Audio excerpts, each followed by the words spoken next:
Pagi, Pak. Baiklah, pada hari ini, pada pertemuan pertama, kita akan masuk pada mata pelajaran sejarah Indonesia, materi tentang perkembangan agama dan kebudayaan Hindu-Buddha di Indonesia. Mengawali sebelum pembelajaran, kita akan ada baiknya kita berdoa terlebih dahulu. Berdoa akan dipimpin oleh Bapak. Berdoa dimulai.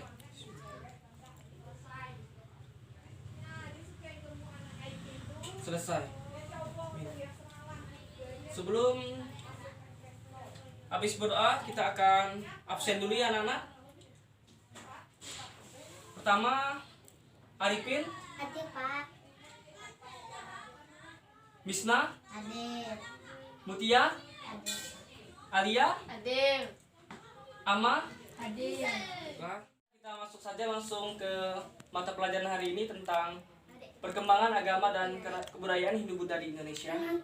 Bapak akan menjelaskan sedikit terlebih dahulu masuknya agama Hindu dan Buddha ke Indonesia. Persebaran agama dan budaya Hindu-Buddha dari India ke Indonesia melalui jalur lintas perdagangan dan pelayaran. Sejak awal abad 1 Masehi, Indonesia telah menjamin hubungan dagang dengan negara lain. Hal ini dikarenakan letak geografis Indonesia yang sangat strategis sehingga memungkinkan hubungan dagang dengan negara lain. Pelayaran di Indonesia awalnya dilakukan hanya sebagai lintas utama penghubung antara pulau, tetapi akhirnya dilakukan bukan hanya di Indonesia saja. Hal ini disebabkan karena setelah ditemukan jalur melalui laut antara Romawi dan Cina, maka pelayaran perdagangan Asia semakin ramai, sehingga wilayah dilalui jalur pelayaran dan perdagangan tersebut ikut aktif dalam perdagangan. Indonesia sebagai wilayah strategis menjalin hubungan dengan Cina dan India. Wilayah Indonesia yang berada di sebelah timur India menyebabkan para pelaut di India lebih mudah mencapai Indonesia. Terbentuklah perdagangan antara India dan Indonesia. Melalui perdaganganlah tersebut berkembanglah kebudayaan asing termasuk India serta agama Hindu dan Buddha yang diadopsi oleh sebagian besar perdagangan India. Agama tersebut yang kemudian diadopsi oleh raja-raja di Indonesia yang selanjutnya mempengaruhi segala aspek kehidupan masyarakat Indonesia. Bapak akan memberikan sebuah video pembelajaran tentang materi kita hari ini. Silakan kalian simak dan catat, dan nanti kalian jelaskan ke depan tentang materi tersebut hasil catatan kalian. Dan nanti Bapak akan memberikan sebuah soal, kalian kerjakan. Ada soalnya 5 soal. Baiklah, silakan simak video.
video pembelajaran tentang materi kita.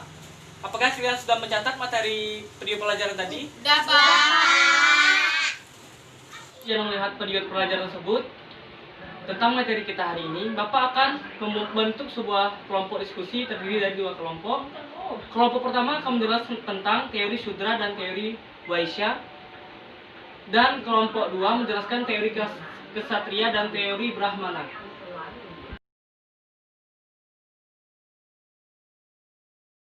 Kelompok pertama, silakan ke depan untuk membahas hasil diskusi kalian yang Bapak berikan tadi. Assalamualaikum warahmatullahi wabarakatuh. Saya dari kelompok 1. Saya akan menjelaskan hasil diskusi dari kelompok kami. 1. Teori Sudra atau ditemukan oleh Van Weber. Inti dari teori ini adalah bahwa masuk dan berkembangnya agama Hindu ke Indonesia dibawa oleh orang-orang India yang berkasta Sudra. 2. Teori Waisya atau ditemukan oleh N.Z. Krom. Inti dari teori ini yaitu bahwa masuk dan berkembangnya agama Hindu ke Indonesia dibawa oleh orang India berkasta Waisya, yaitu golongan pedagang. Mereka datang dan berperan sebagai penyebar agama Hindu ke Indonesia, seperti bangsa Gujarat yang menjadi pedagang pada zaman Islam atau bangsa Barat pada zaman modern. Silakan kelompok 2 mempresentasikan hasil diskusinya. Assalamualaikum warahmatullahi wabarakatuh. Saya dari kelompok 2 akan menjelaskan hasil diskusi kami. 3. Teori Kesatria dikemukakan oleh FDK Bos. Inti dari teori ini adalah bahwa golongan bangsawan atau kesatria dari India yang membawa masuk dan menyebarkan agama Hindu di Indonesia. Menurut FDK Bos, ada 3 alasan mengapa agama Hindu disebarkan oleh bangsawan, raja dan bangsawan, serta kesatria dari India yang kala pernah meninggalkan daerahnya menuju ke daerah lain termasuk Indonesia. Mereka berusaha menaklukkan daerah baru di Indonesia dan membentuk perintah baru seperti ketika mereka di India. Dari situ mereka mulai menanamkan ajaran agama Hindu pada penduduk setempat. 4. Teori Brahmana ditemukan oleh J.C. Van Leur. Inti dari teori ini adalah bahwa yang membawa masuk dan menyebarkan agama Hindu di Indonesia adalah kaum Brahmana dari India. Teori ini memang paling mudah diterima. Menurut J.C. Van Leur, beberapa alasan mengapa agama Hindu disebarkan oleh Brahmana. Agama Hindu adalah milik kaum Brahmana sehingga merekalah yang paling tahu dan paham mengenai ajaran agama Hindu. Urusan keagamaan merupakan monopoli kaum Brahmana. Bahkan kekuasaan terbesar dipegang oleh kaum Brahmana sehingga hanya golongan Brahmana yang berhak dan mampu menyiarkan agama Hindu.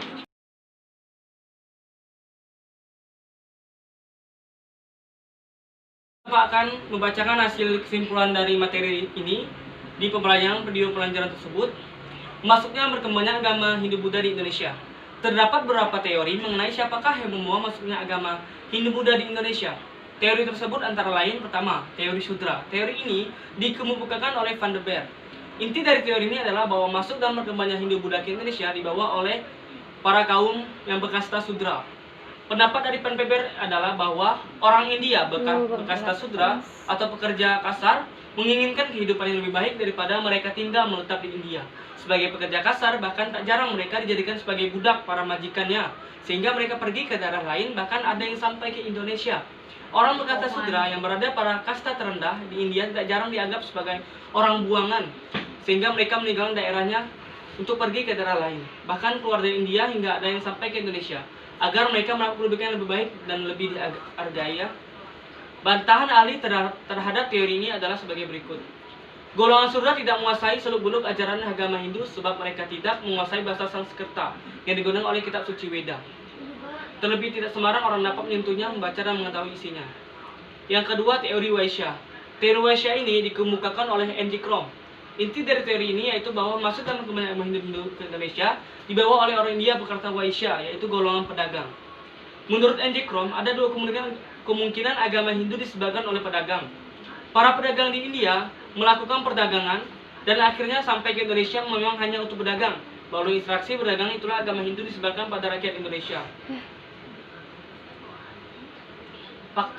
Faktor yang memperkuat teori dari N.J. Krom ini adalah teori ini mudah diterima oleh akal sebab dalam kehidupan faktor ekonomi menjadi sangat penting dan perdagangan mereka salah satu bentuk dalam kegiatan berekonomi. Bantahan terhadap teori ini, motif mereka datang segera untuk berdagang bukan untuk menyebarkan agama Hindu sehingga hubungan yang terbentuk antara penduduk setempat pada raja dengan para saudagar pedagang India hanya seputar perdagangan dan tidak akan membawa perubahan besar terhadap penyebaran agama Hindu. Yang ketiga, teori kesatria. Teori kesatria ini dikemukakan oleh P.D.K. Bose. Inti dari teori ini adalah bahwa golongan bangsawan atau kesatria dari India yang membawa masuk dan menyebarkan agama Hindu di Indonesia. Yang keempat, teori Brahmana. Teori Brahmana ini dikemukakan oleh J.C. Van Leur. Inti dari teori ini adalah bahwa yang membawanya masuk dan menyebarkan agama Hindu di Indonesia adalah kaum Brahmana dari India. Teori ini memang paling mudah diterima. Menurut J.C. Van Leur, beberapa alasan mengapa agama Hindu disebarkan oleh Brahmana. Agama Hindu adalah milik kaum Brahmana sehingga merekalah yang paling tahu dan paham mengenai ajaran agama Hindu. Urusan keagamaan merupakan monopoli kaum Brahmana, bahkan kekuasaan terbesar dipegang oleh kaum Brahmana. Sehingga hanya golongan Brahmana lah yang berhak dan mampu menyiarkan agama Hindu. Dan yang selanjutnya, di sini Bapak akan menjelaskan kesimpulan dari kebudayaan agama Hindu-Buddha di Indonesia. Contoh dari kebudayaan zaman Hindu-Buddha adalah seperti arca-arca, bangunan atau candi atau biara, serta sejarah sosial dan kebudayaan yang dipengaruhi oleh kebudayaan India, agama, sistem perintah, dagang, dan lain. Bapak akan memberikan sebuah soal untuk diantar minggu depan ya. Ini tugasnya. Untuk Misna, untuk Insa, dan untuk Ukia. Waktu mata pelajaran kita hari ini telah habis. Sebelum pulang, ala baiknya kita berdoa. Berdoa menurut kepercayaan masing-masing. Berdoa dimulai.